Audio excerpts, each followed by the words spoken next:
Today we take for granted the motorways, A-roads and city streets, over 2,000 miles of them that form the skeleton roadmap of Britain. And all because of the Romans, with their ingenuity and dogged determination to conquer everything in their path. I'm Dan Jones, and I'm going to retrace the story of our Roman past along 6 of their most iconic roads. Each road tells the story of our Roman legacy and its rich history. From their very first road across Kent, which powered their invasion, to the vital routes which helped them conquer most of Britain, before being beaten into retreat by the Scots.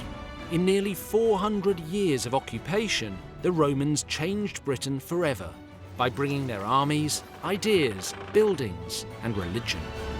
But the Romans couldn't have done any of it without one thing: their roads.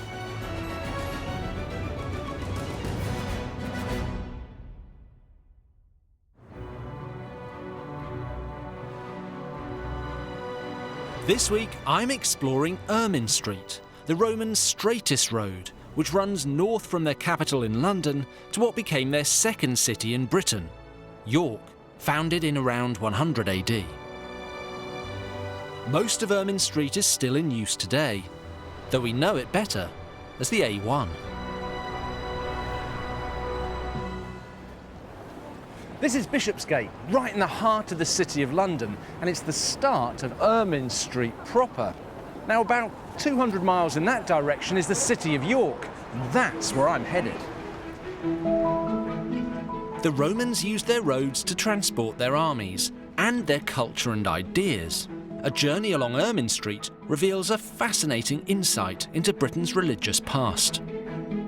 When the Romans arrived in 43 AD, our ancestors, the native Britons, were mostly pagans who believed in numerous deities. But during 350 years of occupation, we inherited a few Roman gods and beliefs before eventually becoming a Christian country. Right at the start of Ermine Street is an important Roman religious site I want to see, but I'll have to go down a few stories to reach it. It's a remarkable temple called a Mithraeum, and in its day, it was at the centre of a mysterious, empire-wide cult. Just a few metres above my head is the hustle and bustle of the middle of the city of London, which pretty much any time of day is full of people, rushing about their business. And then you come down a couple of flights of stairs and here you are, not only in the sort of peace and tranquility and silence of this room, but also in a way transported back, 1700, 1800 years to Roman Britain.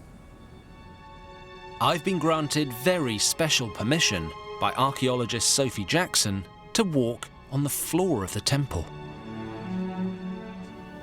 Right, Sophie, I know this is a Mithraeum, but what is a Mithraeum? Yeah, it's a good question. It's the temple, it's the space of worship associated with the cult of Mithras. So who was Mithras? Another good question. Mithras is a Roman deity who appears in the Roman world in the 1st century AD. By appears, I mean people start worshipping him. We're standing in what we could call the nave. This is the sort of central part of the structure, and it's where rituals would have happened, initiation ceremonies. This is where the sort of business happens. And we're actually at the moment right at the business end. This is the dais, and here you'd have had a cult statue of the god Mithras, the sort of common sort of image in almost all of these temples to Mithras. And it's Mithras killing a bull, often shown within a cave or within a cave-like space. So these are the steps here going up to the altar, where the pater, or leader, the father of the cult, probably would have sort of coordinated the service, the rituals going on. It sounds a bit like Freemasonry, and there's definitely an element of the sort of networking and male bonding going on, as well as the spirituality, which was definitely a very, very major part of it. This reconstruction shows what it could have looked like, the space lined with columns and with the image of Mithras himself presiding over the temple. Historians believe Mithras was based on an old Persian god, Mithra. Depictions of him differ, but he's always young, strong, and killing a mighty bull. Various animals are usually shown sort of feasting on the blood coming from the bull. And it's thought that this all means it's about fertility, it's about the creation of life, and And sometimes we get astrological, signs of the zodiac associated with it as well. So it's about our place in the cosmos. So it's a sort of creation myth, fertility myth. So was Mithraism just in Roman Britain, or was it something that happened across the empire? Oh, no, not at all. It definitely spread throughout the empire. The first sort of evidence we have is in eastern Turkey and coming into Rome. But then it gradually spreads over the sort of 1st and 2nd centuries into the rest of the empire. And it's a cult that's very popular with the army, with merchants and civil servants, basically men who are operating across the empire. And it probably serves two functions, really. It's a very good networking sort of institution. It's a way you can be posted from North Africa to Britain and find something familiar, and people who you might even know or have connections with.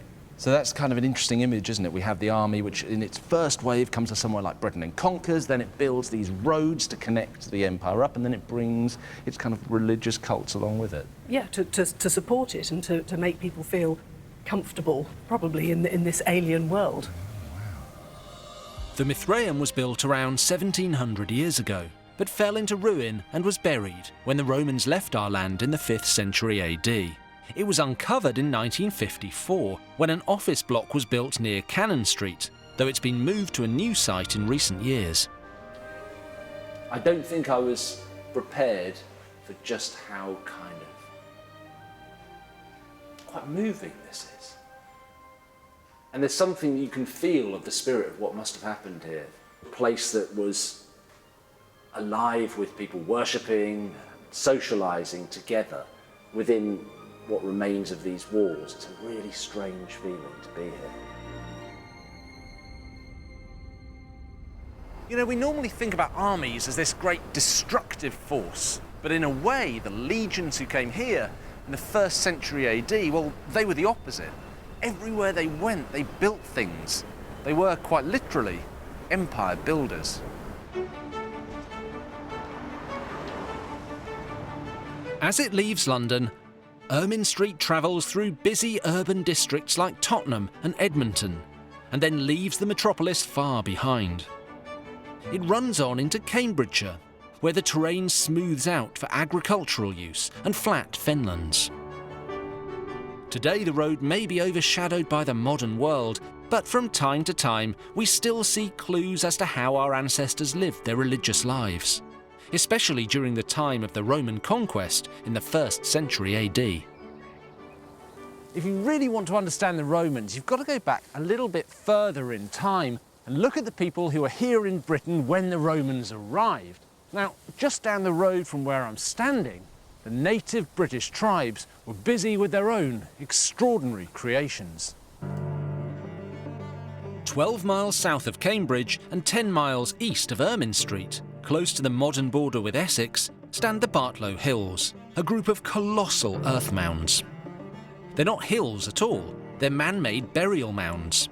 It seems the native Britons may have had a fascinating attitude towards death and the afterlife, which continued after the Romans arrived. Historian and author Simon Elliott knows some of their secrets. This is an astonishing place, a place of true power. So you have here 7 tumuli, 7 barrow burials, and it's a way of showing how important they were. So effectively what you do is you have a flat piece of earth, you dig a hole in the earth, you put the burial in there with the grave goods including Samian ware, you cover it over with earth, but then you build these huge barrows on top to show how important the people here were. These tumuli were constructed in the early part of the 2nd century AD, around 60 years after the major Roman invasion. A truly mammoth project. But it's not just their size that's important. What do the finds made here tell us? The archaeological record here is fascinating. It tells us the status of the people in the actual burial itself is reflected by the grave goods more than the burial itself. Now here we have some really fine grave goods. We have glass, which is very expensive in the pre-modern era, Samian ware, really fine pottery from Gaul, really fine tableware, jewellery and things like that, which show that the people who are buried here were at the top of society. They were elite aristocrats, probably, given where we are in Cambridgeshire, for the Cativalorni tribe. So this is the tribe pre-Roman sort of native tribe that broadly lived from around here through towards Hertfordshire, so to the north of London. But it doesn't tell us who they are, and it doesn't tell us who they worshipped.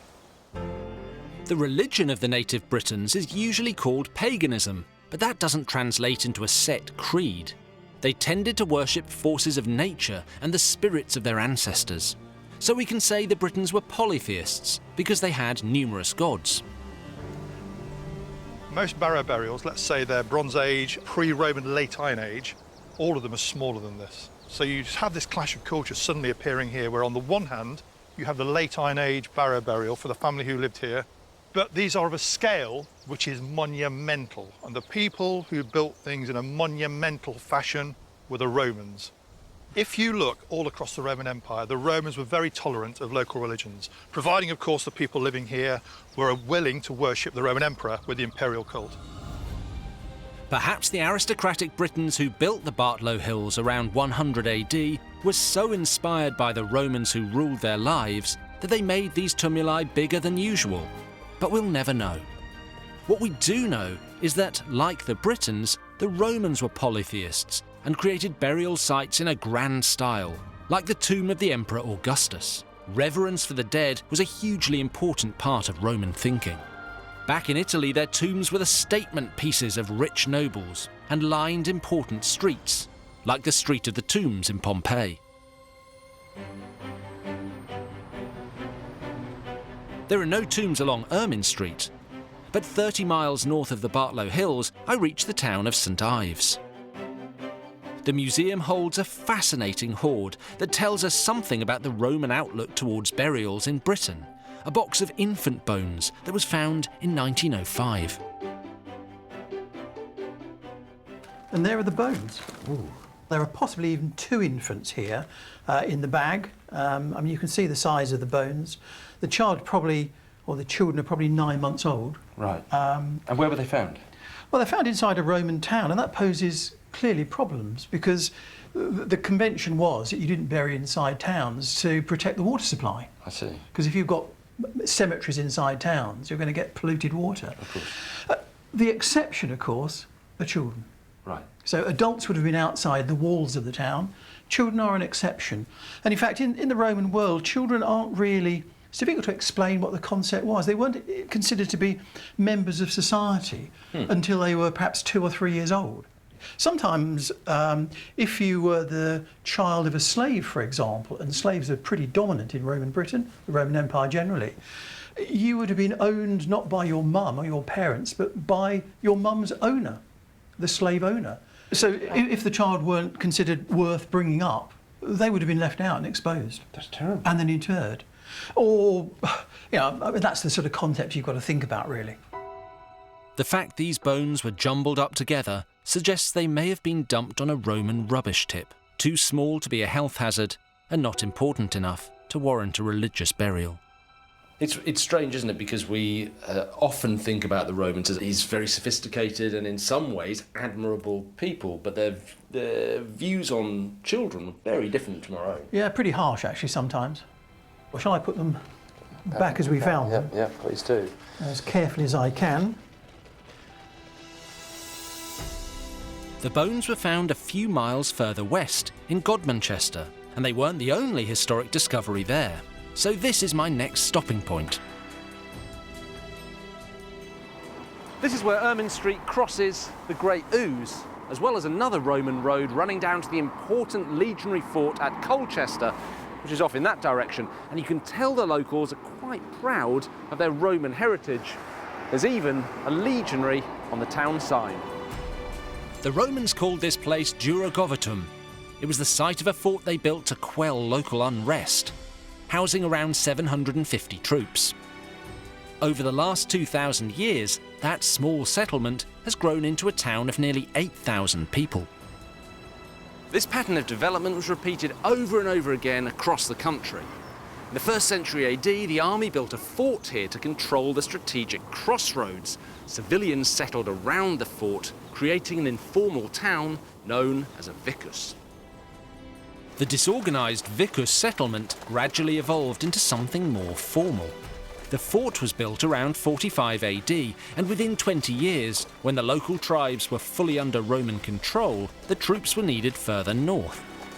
As the fort was no longer required, a new building went up here that filled a new peacetime need, a way to aid communication along Ermine Street.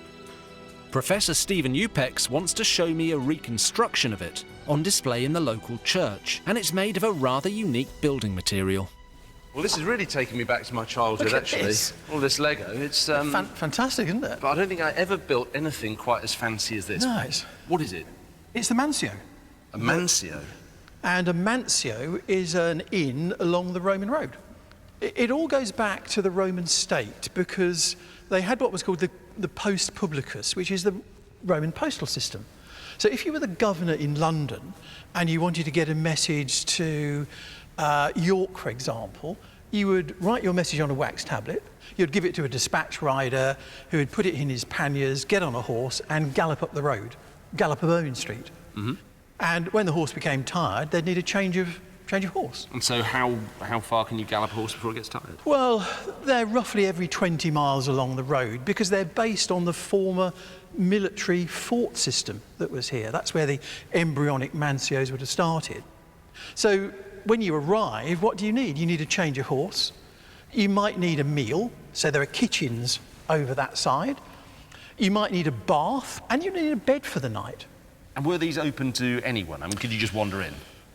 No, I think it's state officials and those sort of people concerned with the organisation of the province itself. I don't think you, as a member of the public, you could just wander in and have a bed for the night. It's not like a hotel.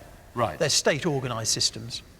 Were these unique to Ermine Street, or could you find these all over Roman Britain? Not just over Roman Britain, across the empire. Everywhere you looked, there were these sorts of structures where you could simply jump along the road, taking your post or whatever else. Everywhere across the empire. So things haven't really changed. I mean, if you're going on a long drive up the motorway, you still got to stop and fill your car up and have something to eat and go to the loo and whatever. This is just the Roman equivalent. It's the Roman motorway service station equivalent, yeah. Mancios were a key component of the way in which the Romans governed their world and ran their roads. Wherever the Romans went, their religious beliefs were never far away. In this Godmanchester garden, there's a stretch of the original Ermine Street and evidence of a roadside worship stop. Right, Dan, here you are. Wow. So what's this? This is Ermine Street. This is the surfacing of Ermine Street itself, the Great Roman Road. This here? This, from here right up to where the wall is over that side is the width of Ermine Street. I don't think I've ever seen anyone with a Roman road in their garden. No, that's one of the few sections of Ermine Street that I can remember being exposed, and is still exposed, yeah. Well, over on the edge of the road, just here, there's a road ditch. You can find road ditches on the side of all Roman roads. And then you've got a building, because we're inside the town down here. Right. We've got a building there with the walling coming up and a large pier, look there. And there were lots of finds on that side, which suggested that you'd have come through a gateway and gone into a temple compound, a little shrine on that side, within the town itself. So we're on the edge of the road here, and we can imagine that just in front of us there's a Roman temple. Yeah, you'd have Little come roadside off. temple. Yeah, you'd have come off the road, gone through the gateway, and the temple would have been over there. The owner of this Godmanchester garden discovered the road in the 1970s while digging. He called in archaeologist Michael Green to help to uncover a section of Ermine Street. These look like very deep foundations for a road. What you have to remember, Dan, there are 400 years of accumulated surfaces across the road itself. And it's built up like an enormous layered cake, if you like. I think there are 6 major resurfacings. Right at the very bottom of the road is the Hadrianic layer. I mean, literally, the great and the good have walked along this very point. The Roman emperors have walked right through this rather lovely little garden. So you've got people like Hadrian coming to Britain in probably 121, goes up north to Hadrian's Wall, 122, because he organises the wall. He would have almost certainly, he wouldn't have walked along here, he'd have been carried or come in a cart or a litter of some sort. You've got a guy called Constantius, father of Constantine, and he goes up to York in, 305. He dies the following July in 306, and Constantine the Great, becomes the emperor.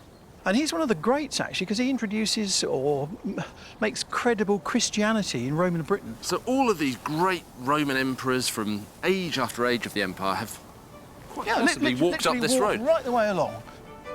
It's incredible to find such a remarkable piece of history in someone's back garden. And to find out that early in its existence, this part of Ermine Street offered an informal collection of places to eat, sleep and pray. What more could a Roman need? By the 3rd century, this higgledy-piggledy arrangement was formalised into a proper Roman town. They had a basilica to house government offices, a temple for worship, and even a town bathhouse.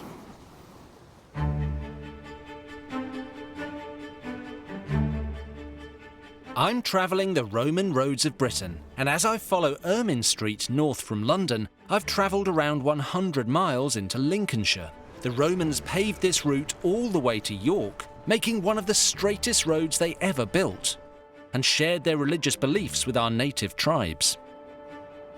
Like many of Britain's Roman roads, Ermine Street has been adapted over the passing centuries, and it's now part of our modern road system. Thousands of us still use it daily because it's the Great North Road, or to give it its official title, the A1. I don't think walking along the A1 is going to be that much fun, so I think I'll take the car.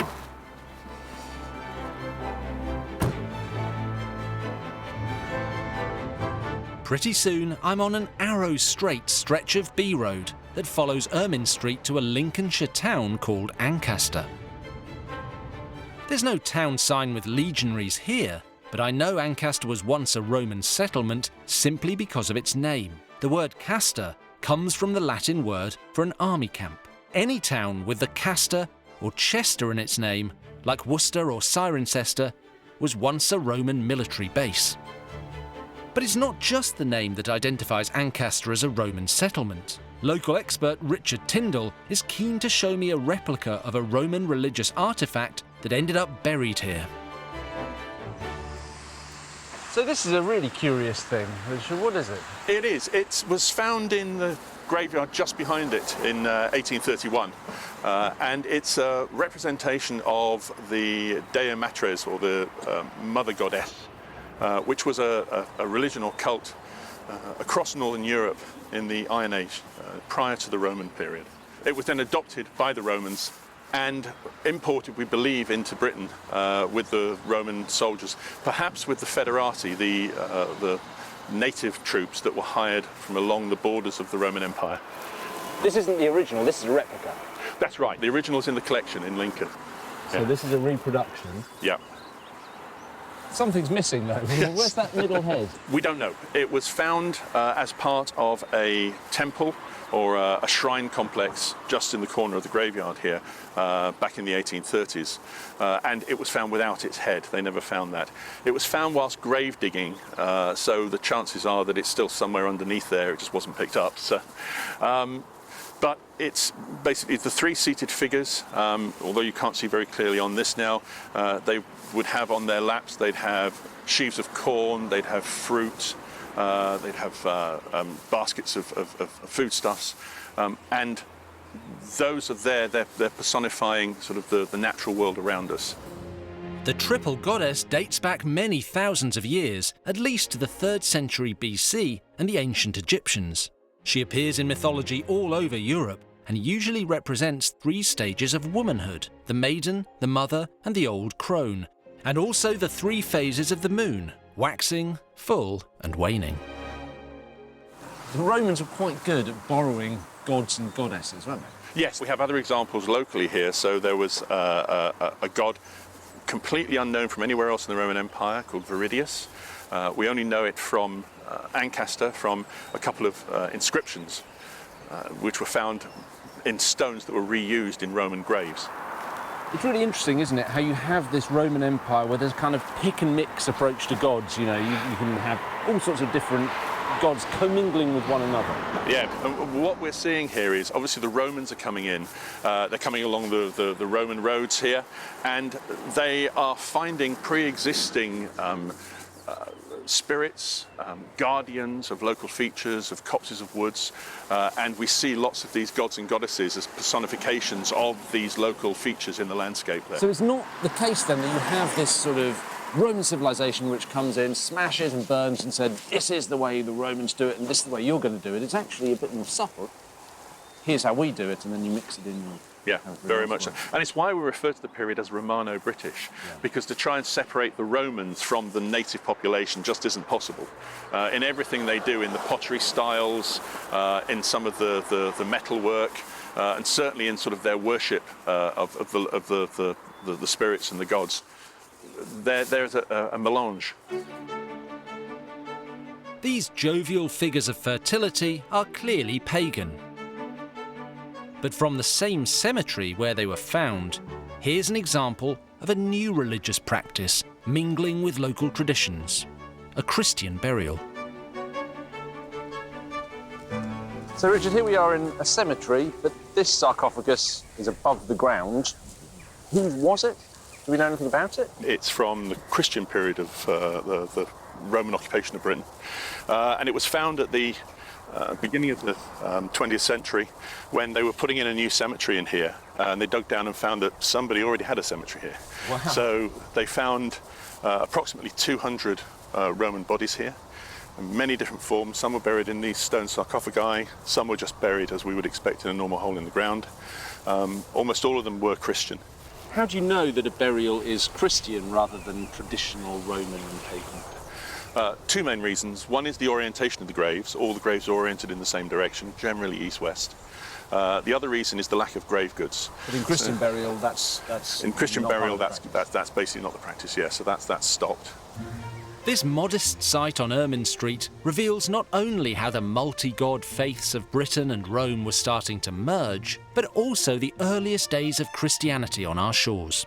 It didn't take off here until the 6th and 7th centuries, when the earliest churches were set up by saints like Columba, Aidan, and Augustine, who founded Canterbury Cathedral in the year 597 AD. But there were pockets of Christianity in Britain from as early as the 2nd century, perhaps because of missionaries from other parts of the empire spreading news of Jesus Christ along these very straight roads. There's not much doubting that this is a Roman road. It just runs off into the distance as far as the eye can see. But although this was the main road north in Roman times, it quickly fell out of use after the Romans left in the 5th century AD. And it's easy to see why. There's nothing here. No matter what gods they believed in, for the Romans the key was getting between major towns via the shortest, straightest route possible. They had little interest in joining up useful local resources like springs and woods. So after they left, the locals moved away. Ermine Street went from being a main Roman trunk road to being the B6403, otherwise known as the High Dyke. Well, now I've come so far, I've even run out of tarmac, so I guess I'm going to have to follow in Roman footsteps with my own 2 feet.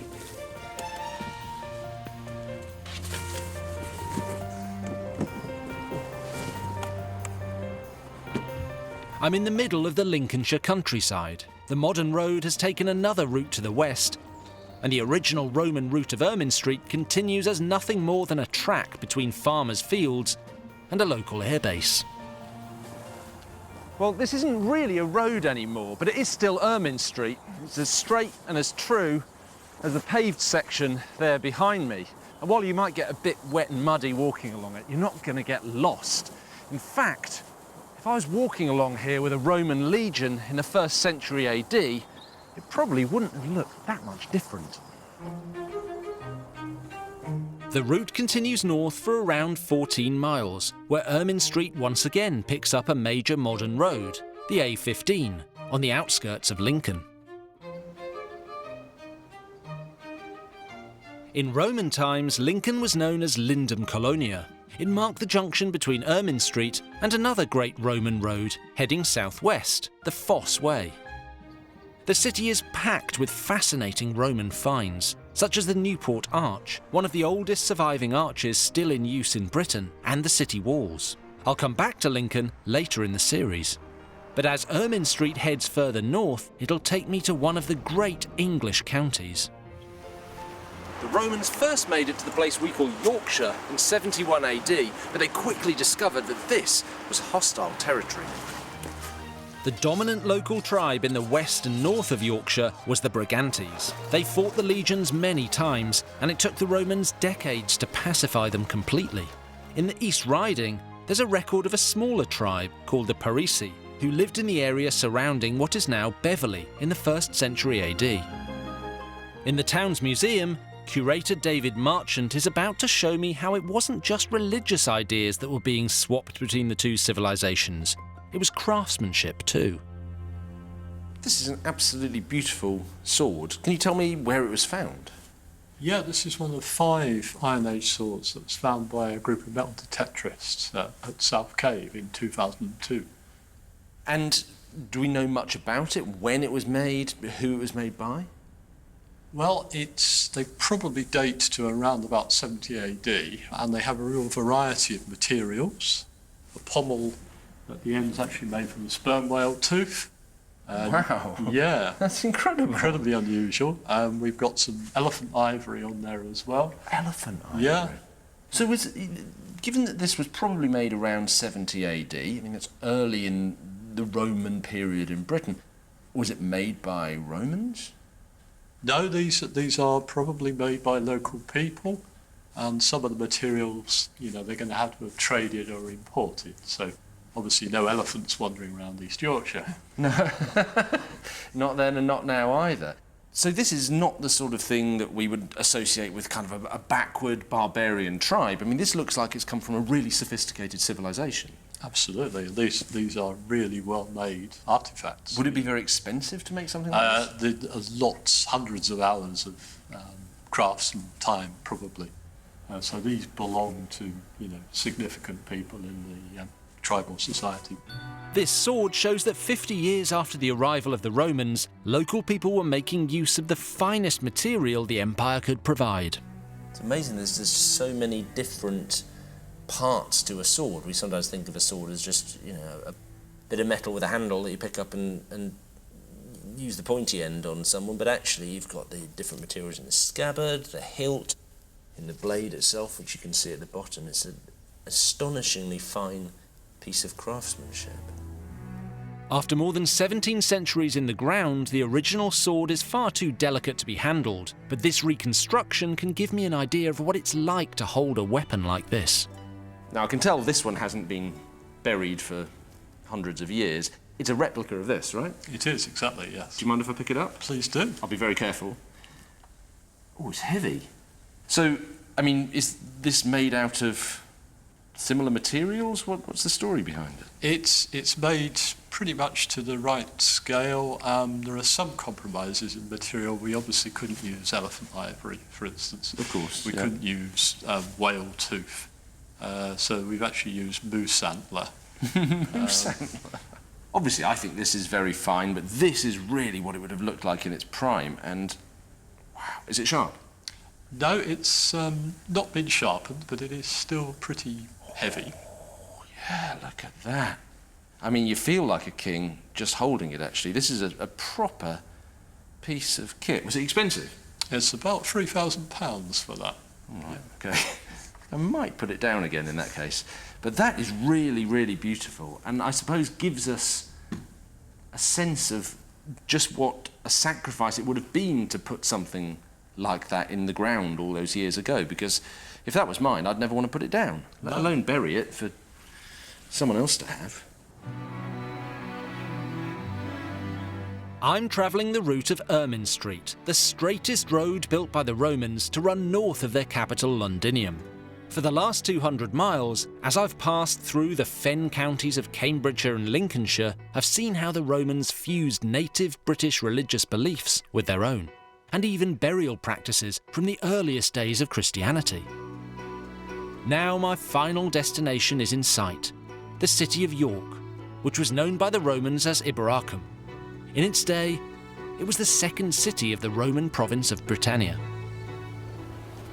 The great trading port of Londinium was all about the money, but Iberacum was about the military. This was, first and foremost, a garrison town, founded by one of the finest fighting forces in the Roman world, the 9th Spanish Legion.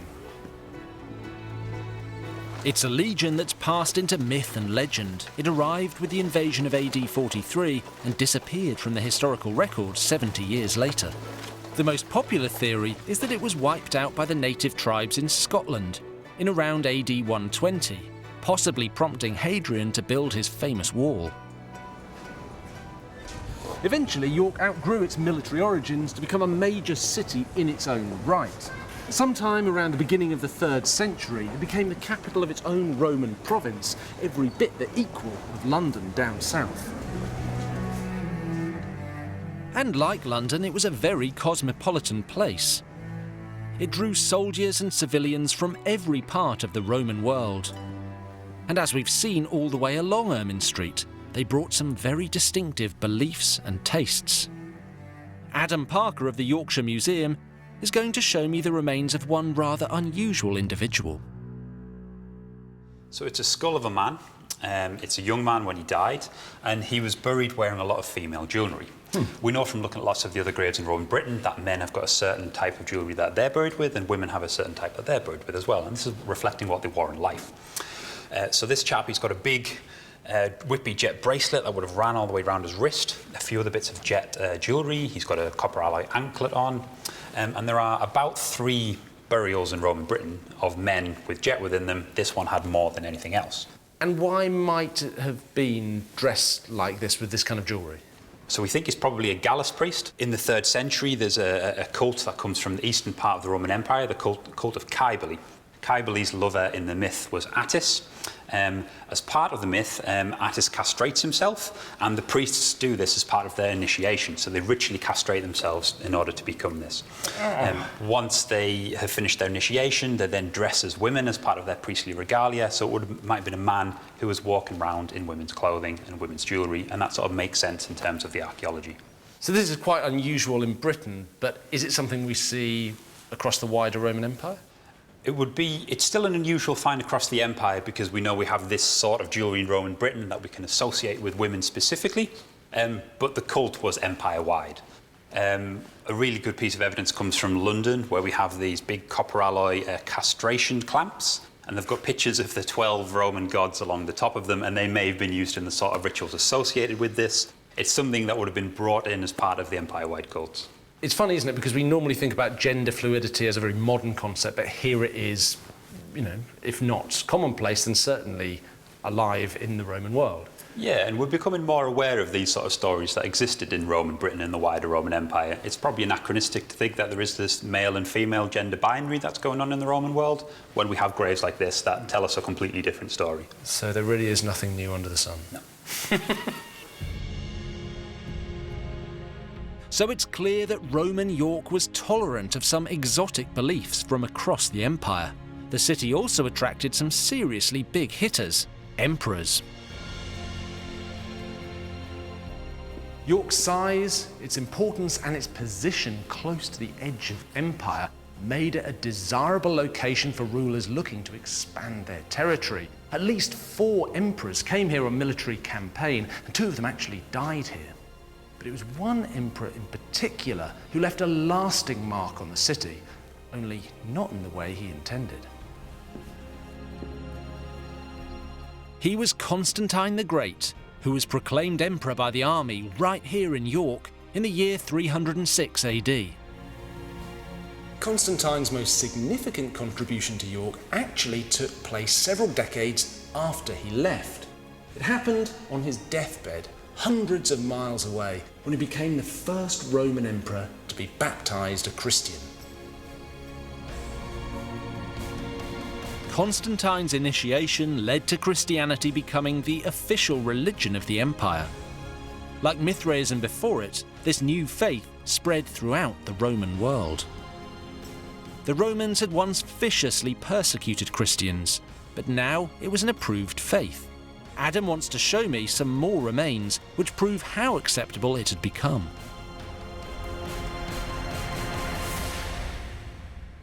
So who's this? This is the grave of the Ivory Bangle Lady. She is the skeleton of a young adult female. She was between 18 and 23 when she died, and she's buried with this really high status grave goods. one of which is a jet bangle and one of which is an African elephant ivory bangle. So that's not cheap. It's quite unusual. It's a very exotic material to be able to get in Roman Britain. And it's interesting that we have this local material of Whitby jet alongside this international material of the elephant ivory. We've had some interesting scientific research done on it. There's a process called stable isotopes, which checks the chemical signatures that are surviving in your teeth. So everything that you've eaten leaves a certain sort of signature, and we know from that she grew up somewhere hot and arid, probably in North Africa. Yeah, Yorkshire's not hot and arid. Very much not. And then in her late teens, she moved to Yorkshire, and she's obviously died here and been buried here as well. Well, that's pretty amazing, isn't it? Because sometimes, I suppose, we think that, nearly 2,000 years ago, people didn't get about the world very much. But here's someone from North Africa, possibly, who's ended up as living in Yorkshire, as it now is. In the 3rd and 4th centuries, it's not just emperors that are visiting York, there are people moving out all over the empire. So she went from one furthest distance point of it to here in the fringes of the empire as well. But I suppose that given the grave goods, elephant ivory and Whitby jet, some local, some international, but they're all of high value, to move about the empire was a privilege in itself. Yeah, and it wasn't a privilege that was available to everyone. She may have been associated with the army, perhaps through a partner or family member. Certainly, the nature of her burial here suggests that she lived a very wealthy life when she lived in York. There's also an interesting plaque up here, which reads, Soror Ave Vivas in Deo, which means, Hail Sister, may you live in God. This is Christian text, and that doesn't work entirely well with this traditional pagan sort of burial. It tells us that the ivory bangle lady probably knew somebody in a Christian community, but not that she was herself Christian. But it still tells us that there was this time in the Roman Empire where you had pagan beliefs and Christian beliefs all intermingling with one another, and pagans and Christians rubbing shoulders together, right? Yeah, so Roman Ibrahim is definitely a boiling pot. We've got all the different cults of Britain, of the Roman Empire, of the East, commingling with the early Christian communities as well, and they're all getting along.